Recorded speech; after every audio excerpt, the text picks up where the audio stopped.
Boa noite. É, Boa noite, doutora Ariane. Você está com. Pronto, agora está com o microfone certinho. Noite. Dando continuidade às palestras do dia, eu apresento vocês a nutricionista Ariane Cronenberg. Ela é formada em nutrição pela UFP, pós-graduanda em nutrição materno-infantil pela Universidade de França, tecnóloga em alimentos e especialista em controle de qualidade dos alimentos pelo IFP. Hoje ela abordará o tema alimentação na criança hepatopata. Nós desejamos a você uma ótima palestra. Se tiver qualquer dúvida, eu vou estar aqui à disposição. E as dúvidas que vocês tiverem, vocês podem escrever no chat, que no final da palestra ela vai responder. Muito obrigada por ter aceito o convite e boa palestra. Boa noite. Eu que agradeço o convite. É uma honra estar aqui com vocês. Estou muito feliz, tá? E espero atender as expectativas de vocês, né, quanto ao assunto.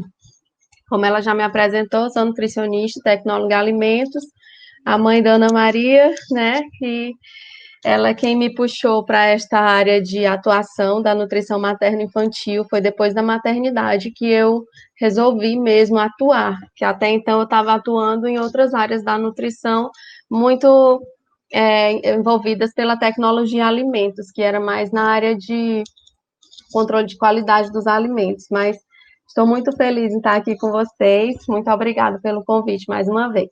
Tá? Vamos começar.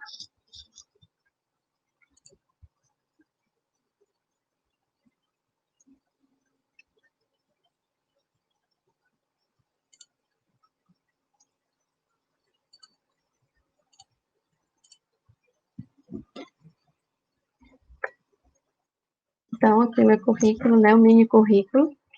E vamos começar falando um pouco sobre a fisiologia e as funções do fígado. A gente sabe que o fígado, ele é a maior glândula do corpo humano, né? E apesar de só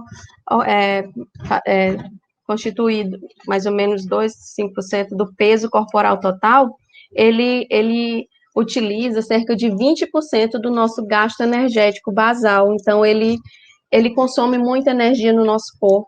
Ele é responsável por mais de 50 tarefas no nosso organismo, né?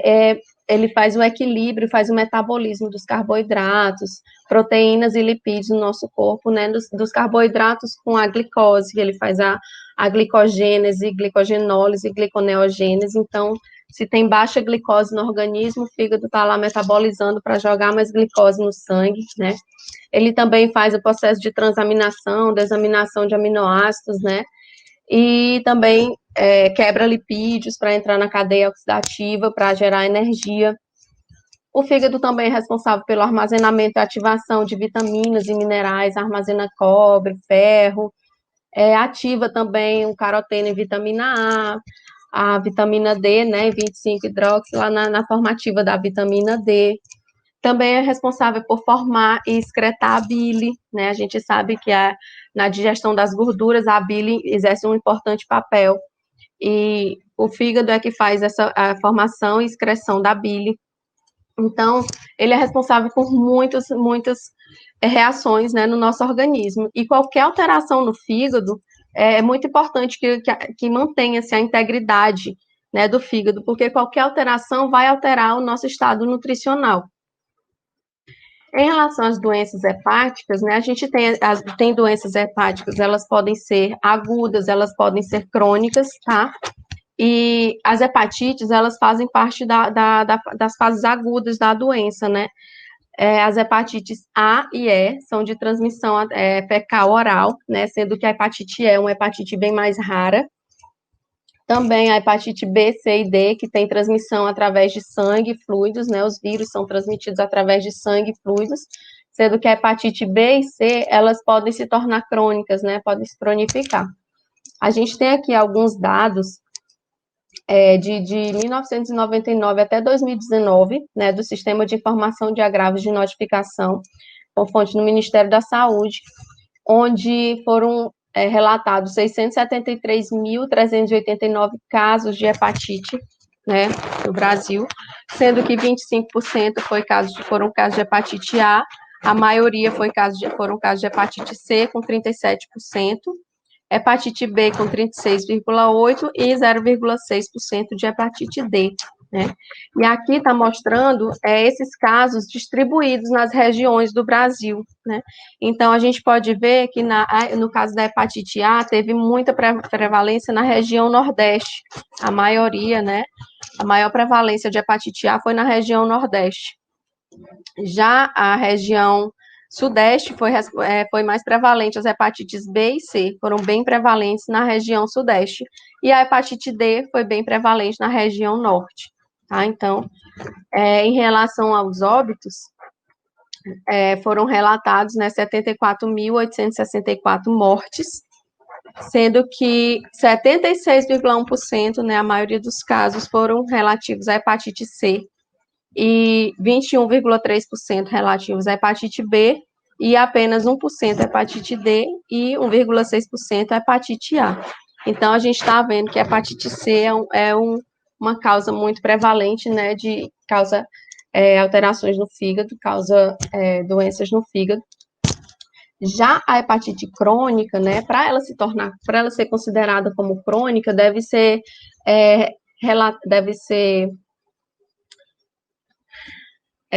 confirmado, né, o período de pelo menos 6 meses de casos recorrentes de doenças hepáticas, tá? As causas mais comuns da hepatite crônica são a hepatite B e C e a hepatite autoimune, tá? Também pode ser ocasionada por drogas, por doenças metabólicas, tá? E a esteatose hepática não alcoólica, tá? Os sintomas são os mais variados, eles são inespecíficos, tá? Não é aquela coisa bem específica de sintoma de hepatite, não. Então, é perda de peso, fadiga, icterícia, dor abdominal, né? Pode ser mais graves como sangramentos intestinais, sangramentos estomacais. Um amplo espectro de doenças hepáticas crônicas pode se manifestar na faixa etária pediátrica, seja ao nascimento, nos primeiros anos de vida ou mais tardiamente. As hepatopatias crônicas acarretam um importante impacto na morbimortalidade, nos custos da saúde e na dinâmica familiar. Então, pode haver progressão para cirrose, falência hepática, com todas as suas complicações. Então, elas estão presentes também, né, na criança, na fase da infância. A prevalência de hepatopatia crônica em crianças não é conhecida, é até difícil de se estimar, né? Estima-se que ocorra cerca de 1 para 10 mil nascidos vivos, e a etiologia, a origem das doenças são as mais variadas, tá? Tá aqui várias, que são as várias causas, né, da etiologia da hepatopatia na criança, tá? Como colestase, atresia das vias biliares extrahepáticas são as mais frequentes, tá? Mas tem todas essas doenças aqui, elas podem ocasionar, né, uma hepatite e se tornar crônica. Estima-se que 3% da população mundial esteja infectada pelo vírus da hepatite C, e que entre 60% e 70% das pessoas infectadas vão desenvolver a doença hepática crônica, vai necessitar de assistência à saúde especializada de alta complexidade. No Brasil, aproximadamente 10 mil casos são notificados a cada ano, então é um número muito grande, né, da população, é muito risco da doenças hepáticas, né, e a gente precisa cuidar. Em relação à doença hepática gordurosa não alcoólica, esse é um espectro de doenças hepáticas que pode resultar em doença hepática terminal e na necessidade de transplante de fígado mesmo na infância, tá? Ela está sendo muito discutida atualmente, né, por conta também que ela é ocasionada pela obesidade, tá? Ela pode se cronificar, ela pode evoluir, como podemos ver aqui, não sei se tem o marcador, né? Para uma esteatose hepática, que pode evoluir para uma esteatohepatite, né? Pode evoluir também para fibrose e cirrose e aumentar os riscos de carcinoma hepatocelular. E também ela é considerada o componente hepático da síndrome metabólica, né, que é aquela síndrome que é o conjunto de várias doenças de cardiopatia, de resistência à insulina, de hipertensão, né, então ela também é um importante fator de risco cardiovascular, até mesmo em estágio inicial, e é ela que a gente vai mais discutir aqui, né, por conta com a expectativa de mais de 2 bilhões de indivíduos com sobrepeso e obesidade em todo o mundo, até 2030, a doença hepática gordurosa não alcoólica tem se tornado a doença hepática crônica de mais destaque no século XXI, em adultos e jovens.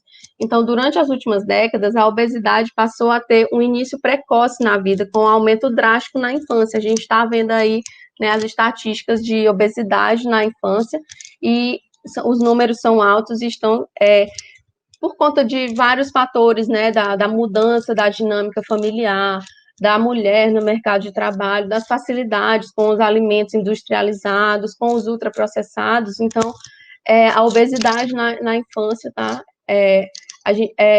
se elevando, está aumentando demais. Então, essa doença foi descrita na população pediátrica há 3 décadas e é uma das principais causas de doenças hepáticas na infância. Por isso, a gente está discutindo ela aqui tem maior foco, né? Quanto maior o grau de obesidade, maior o grau da doença hepática, tá? Em populações pediátricas, como eu falei, a prevalência é incerta, não dá para a gente mensurar exatamente, mas é em média de 2,6% a 9,6%. Em crianças obesas, esse nível é muito maior, de 15,7% a 77%. E os fatores de risco, né, para essa doença na infância é a criança do sexo masculino com 10 anos ou mais, que apresenta já resistência insulínica, hipertrigliceridemia, né, uma vida sedentária. E a gente precisa cuidar. Essa terapia, a melhor forma é a soma de esforços profissionais para que a gente faça prevenção, para prevenir e controlar a obesidade infantil e na adolescência. A gente precisa somar esforços, né, para quem está na área de saúde, quem está cuidando, né, preventivamente da saúde, a gente precisa atuar mais, né, e trazer mais políticas públicas, mais ações voltadas para a prevenção da obesidade na infância. Porque a cirrose é uma das principais consequências, né? É praticamente o estágio final de todas as doenças do fígado.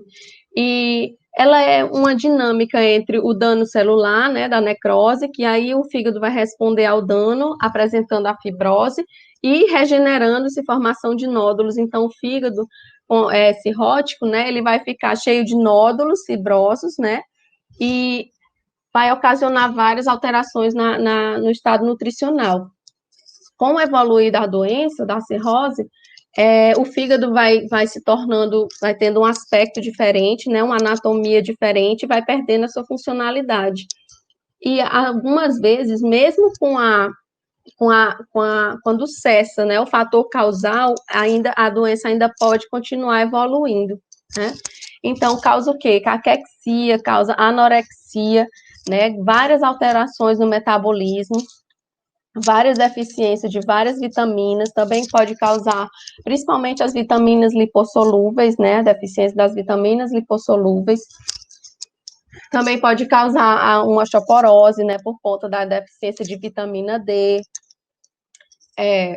e a caquexia, ela vai tornar o organismo, vai deixar também, vai ativar processos inflamatórios no organismo, né, também por conta das alterações intestinais, o paciente hepático também vai ter várias alterações a nível intestinal, né? Vai ter modificações na mucosa do intestino, onde vai ter uma maior permeabilidade, vai ter entrada de toxinas endógenas, né, de bactérias, e vai ativar processos inflamatórios, tá? Então, vai ativar também o hipermetabolismo, vai ficar com um gasto energético mais elevado, por conta de todas as complicações. Então, e a terapia nutricional?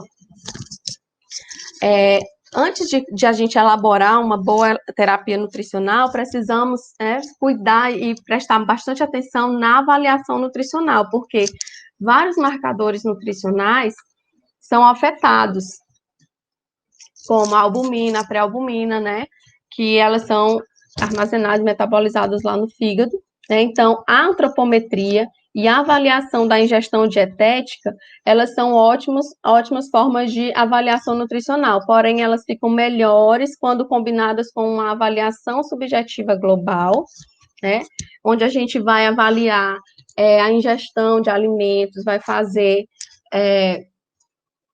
várias pesquisas global do organismo, né, do indivíduo, para a gente conseguir elaborar uma terapia bem mais específica.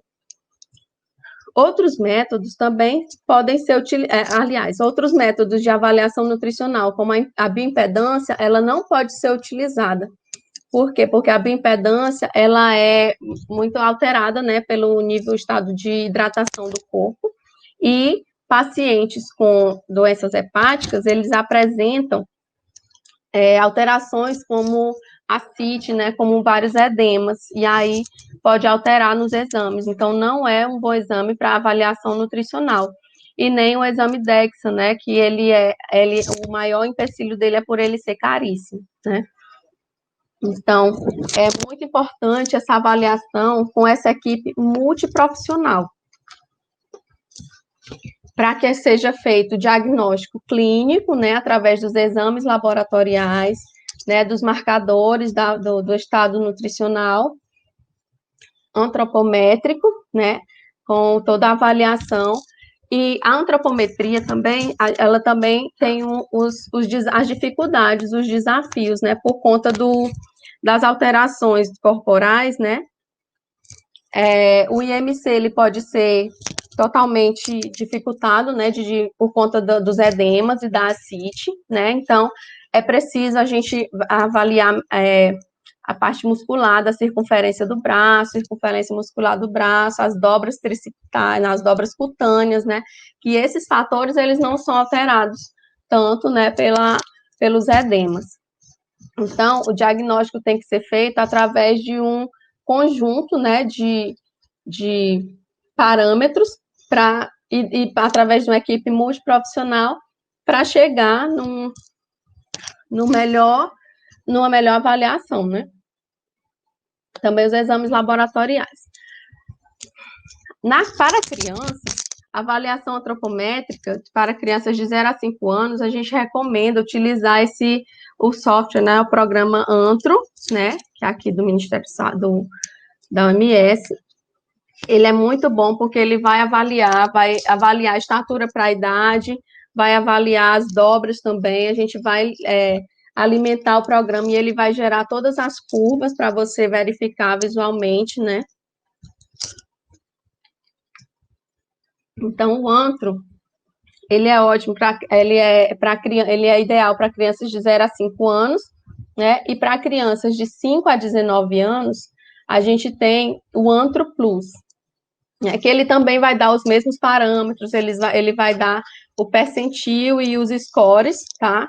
Então, tudo é gerado, você alimenta lá com os dados, com as dobras, com a circunferência, com a estatura, né? E ele vai gerar com a idade, e ele vai gerar as curvas e vai mostrar visualmente a avaliação nutricional. Então, em relação aos parâmetros dietéticos, são interessantes o recordatório de 24 horas, as frequências alimentares, o registro alimentar de 2 a 3 dias na semana, né? É muito importante para a gente ver a qualidade, né, da alimentação. A gente vai também observar o padrão sociocultural, o tipo de alimento que tá sendo oferecido para a criança, o volume, fracionamento, né, e a adequação para a idade daquela criança. Também vai identificar problemas, né, para a gente oferecer quais são as maiores dificuldades daquela família para não estar oferecendo alimentos, né, saudáveis, para estar ocasionando uma obesidade, para estar ocasionando um sobrepeso naquela criança. Então, os parâmetros dietéticos, esses parâmetros aqui são ótimos para a gente avaliar também, tá? Em relação aos parâmetros bioquímicos, a gente vai avaliar os marcadores, né, albumina, pré-albumina, transferrina, proteína transportadora de retinol, colesterol sérico, balanço nitrogenado, né, no balanço nitrogenado para ver a perda muscular, porém, em pacientes também com problemas dos rins, né, nefropatia, pode interferir no balanço nitrogenado, tá? Então, tem que ter cuidado para considerar isso. Então, em crianças já com colestase, com cirrose, né, eles são considerados com colestase crônica quando a bilirrubina, né, total, tá maior que 20%, ou quando os níveis forem maior do que 5 miligramas por decilitro, tá? E a dieta para os pacientes já com estágio avançado, com a doença crônica, na fase de cirrose, né, a gente vai oferecer 125 a 150% da RDI, né, da DRI, no percentil 50, de estatura para a idade ou peso para a estatura, tá? Então, a gente vai oferecer uma dieta hipercalórica, porque o organismo, a criança está em estado de hipermetabolismo, tá? Então, também, aumentar a densidade calórica da fórmula infantil, tá? Com polímeros de glicose, é bem interessante, e também com triglicerídeo de cadeia média, né, de 1 a 3% do volume da refeição. E por quê? Porque esses triglicerídeos, eles vão ser melhores digeridos, né, sem a necessidade da bile, né? Então, em relação aos carboidratos, a gente oferece 50 a 60% do VET, né? Então, é normal, tá? Proteínas de 12 a 15% do VET, tá? Para lactente, de 2 a 3 quilos por dia, tá? O máximo, então, é de 4 gramas por quilo dia. Os lipídios também, se forem para lactentes, 30 a 35% do VET, né? Crianças e adolescentes, 30% do VET. Para lactente, se tiver em uso de fórmula infantil, né? Porque o lactente que ainda está em amamentação exclusiva, é recomendado que seja oferecido mesmo só o leite materno. Em relação às vitaminas e minerais, a gente tem que respeitar aqui a DRI, a RDI, né, as DRIs para idade, e a suplementação vai ser conforme a avaliação médica, conforme a necessidade, né, tem que ser bem avaliado, tem que ser solicitados os exames, né, os marcadores, para que seja sugerida a suplementação ou não. Não é obrigatório ser suplementado todos os pacientes que apresentam esse quadro. Em relação às vitaminas, o sódio e água tem que ser também conforme o estado hidroeletrolítico, tá? A dieta do paciente com cirrose é norma sódica, tá? A gente recomenda norma, não precisa ser hipossódica. Aqui temos as recomendações nutricionais, tá? Então, em relação às calorias, tá? Na cirrose compensada, né? Quando o paciente já está com a doença crônica, no estádio de cirrose, mas a cirrose está compensada, está equilibrado, né? A dieta vai ser normo a hipercalórica, tá? Conforme o estado nutricional. Para pacientes eutróficos de 0 a 1 ano, a gente coloca 120 calorias por quilo, tá? E com maior de 1 ano, é de acordo com as DRIs para a idade. Em risco nutricional ou desnutrido, a gente vai aumentar o valor calórico total, tá? Para os pacientes, 150 a 200 quilocalorias por quilo dia. E para sobrepeso e obesidade, vai ser o que a gente vai padronizar de 0 até 1 ano, 100 calorias por quilo dia, né? Para não aumentar a obesidade, tá? Já quando apresenta cirrose descompensada, né, com a presença de ascite, a gente vai fazer a dieta hipercalórica via oral ou via sonda, tá? E no caso de desnutrição, a gente vai colocar a dieta de 150 a 200 quilocalorias por quilo. Para crianças e adolescentes, a gente vai colocar 150 a 200% da RDA. Então, vai estimar também umas calorias a mais para as crianças e adolescentes, no caso, quando a cirrose estiver descompensada, tá? No caso de proteína, tá? Ela vai ser normoproteica, já se a cirrose estiver compensada, tá? E no caso de ascite também, normoproteica. Porém, no caso de encefalopatia, que ela vai ser mais restrita, tá? De 1 a 2 gramas por quilo dia, ou na encefalopatia mais crônica, 2 gramas por quilo dia. No caso dos carboidratos, né, vai ser normoglicídica, 50 a 60%. preferência, então, de carboidratos complexos, né? Os lipídios, a gente vai colocar sempre normolipídica também. As vitaminas é de acordo com as DRIs para a idade, né? Como eu falei, suplementação sob avaliação médica. O sódio, dieta hipossódica, tá? 1 a 2 miliequivalentes, se é edema ou ascite. Se não, ou hipertensão arterial, ou conforme a prescrição médica, só se é edema ou ascite, se não, vai ser normossódica.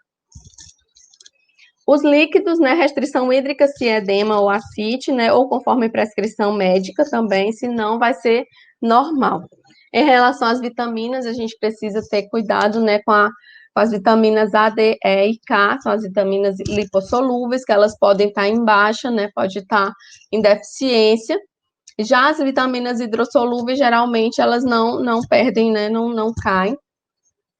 Em relação ao selênio, zinco, cálcio e magnésio, a gente precisa mesmo observar e só suplementar de acordo com a necessidade. O ferro, geralmente, ele não é suplementado, né, porque ele pode ocasionar o estresse oxidativo, né, carcinogênese e a fibrogênese. Então, a gente vai a terapia nutricional, as recomendações nutricionais vão ser de acordo com o estado nutricional da criança, do paciente, tá? Em relação aos lactentes, né, como eu falei, o leite materno é recomendado de 0 a 6 meses e, se necessário, usar a fórmula de partida, que é aquela fórmula de 0 a 6 meses, que possui gorduras à base de óleos vegetais e triglicerídeos de cadeia média. A fórmula com proteína extensamente hidrolisada, ela não se justifica, né, pela falta de existência de evidência de má absorção, então não é necessário utilizar aquela fórmula com proteína extensamente hidrolisada. Porém, quando se observa a atrofia da mucosa intestinal, né, quando a doença está bem avançada, a gente tem o quadro de atrofia da mucosa intestinal, alterações na mucosa intestinal. E a fórmula, então, com a proteína hidrolisada, ela pode se utilizar temporariamente, que vai ter uma melhora no quadro, tá? Mas não precisa ficar utilizando ela permanentemente.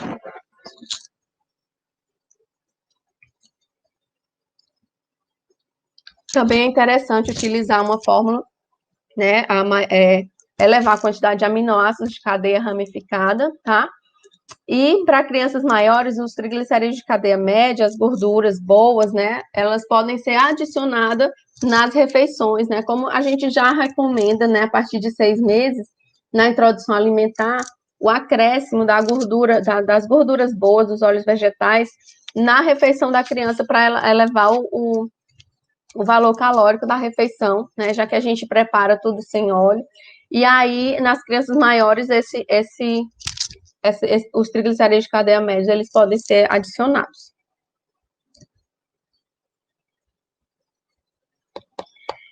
É muito comum o quadro de desnutrição nos quadros de doenças hepáticas, tá? Por quê? Porque a ingestão oral, ela geralmente é inadequada, ela é dificultada pelas preparações que devem ser diferentes, né? Com preparações diferentes.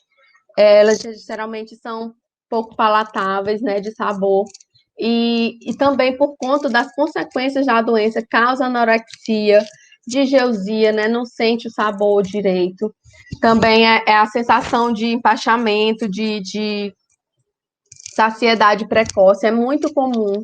E aí pode estar presente também quadros de náuseas e vômitos, né? E aí é muito interessante os acréscimos energéticos, mas a inapetência é um risco muito grave, né? Porque já está em fase, a criança e adolescente precisa desse aporte nutricional adequado para não comprometer o crescimento e o desenvolvimento, né? E é um desafio muito grande a alimentação das crianças com essas doenças, né? Também tem a parte do organismo que não está fazendo a digestão, não está fazendo a absorção adequadamente, né? O metabolismo não está normal, tem um maior gasto energético, e aí o quadro de desnutrição, de anorexia, de caquexia é muito comum.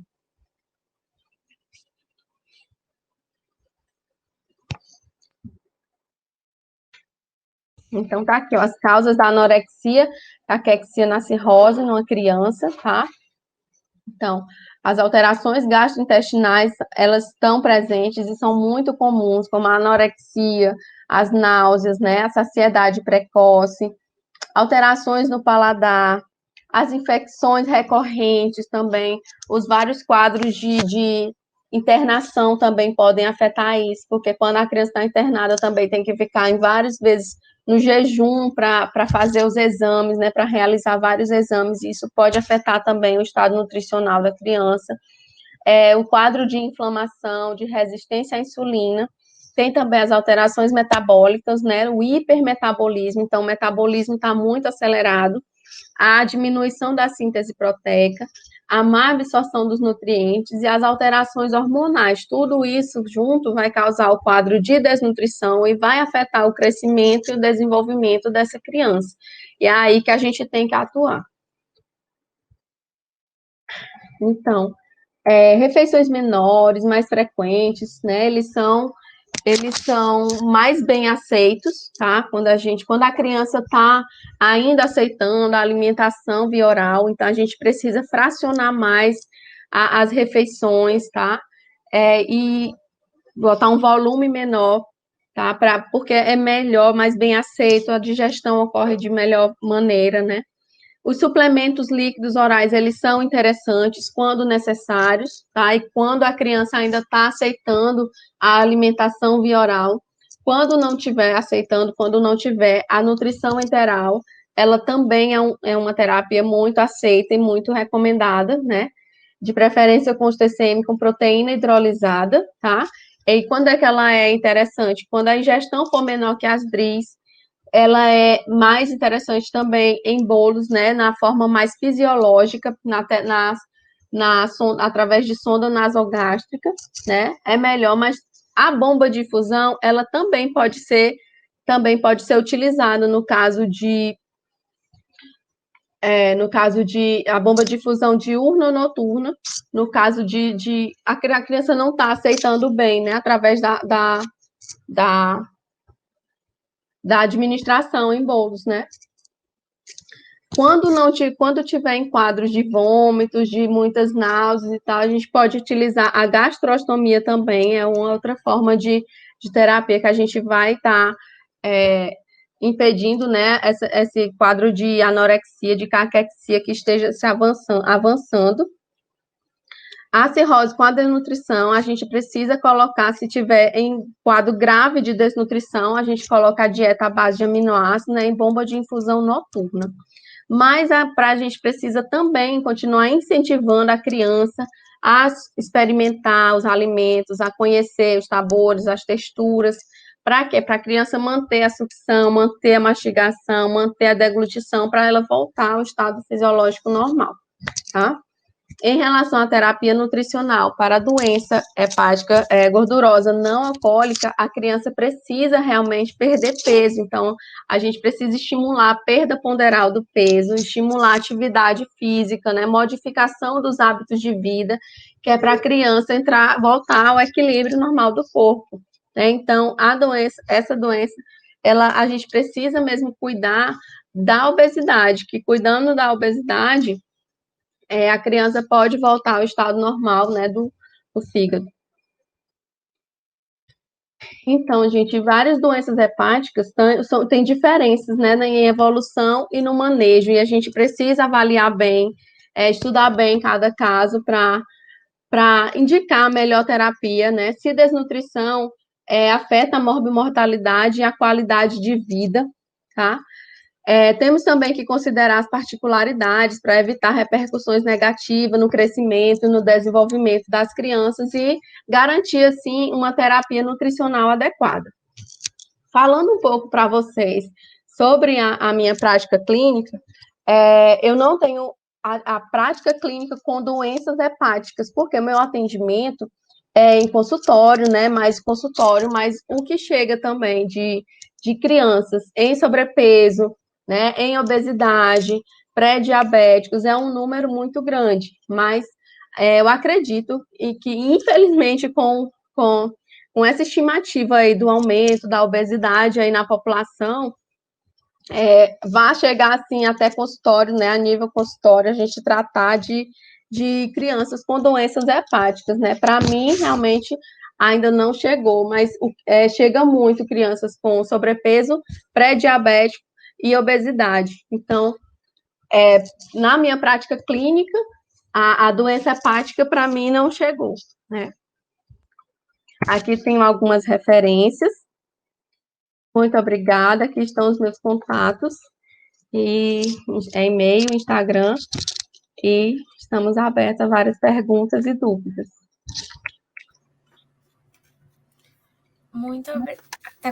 Tá. Muito obrigada pela palestra muito esclarecedora. Deixa eu ver se tem alguma dúvida.